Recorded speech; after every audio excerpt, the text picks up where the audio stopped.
Aluva metro സ്റ്റേഷന് സമീപത്തെ ഇരുചക്ര വാഹനങ്ങളുടെ അനധികൃത പാർക്കിംഗ് നിയന്ത്രിക്കാനാവാതെ അധികാരികൾ.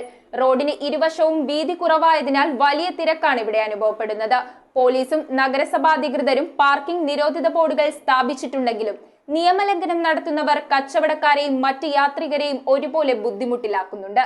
ആലുവ മെട്രോ സ്റ്റേഷനിലേക്കും ആലുവ മാർക്കറ്റിലേക്കും പോകാനായി ആളുകൾ ഉപയോഗിക്കുന്ന റോഡാണ് ഇരുവശങ്ങളിലും അനധികൃതമായ പാർക്കിംഗ് മൂലം മാർഗതടസ്സം സൃഷ്ടിക്കുന്നത്. പോലീസും നഗരസഭാ അധികൃതരും നിരവധി നോ പാർക്കിംഗ് ബോർഡുകൾ സ്ഥാപിച്ചിട്ടുണ്ടെങ്കിലും അതൊന്നും വകവയ്ക്കാതെയാണ് ആളുകൾ ഇതിനു മുൻപിൽ വാഹനങ്ങൾ പാർക്ക് ചെയ്യുന്നത്. റോഡിന് വീതിയില്ലാത്തതാണ് ഏറെ ഗതാഗതം സൃഷ്ടിക്കുന്നത്. അനധികൃത പാർക്കിങ്ങിനെതിരെ പോലീസ് പിഴ ഈടാക്കുന്നുണ്ടെങ്കിലും ഇത് ആവർത്തിച്ചുകൊണ്ടിരിക്കുകയാണ്. വാഹനങ്ങൾ സുഗമമായി പാർക്ക് ചെയ്യുന്നതിനായി ചെറിയ നിരക്കിൽ തുക ഈടാക്കി മെട്രോയുടെ ഒരു ഗ്രൗണ്ട് സമീപമുണ്ടെങ്കിലും ഇത് ആരും പ്രയോജനപ്പെടുത്തുന്നില്ല എന്നതാണ് വാസ്തവം. News bureau, Aluva.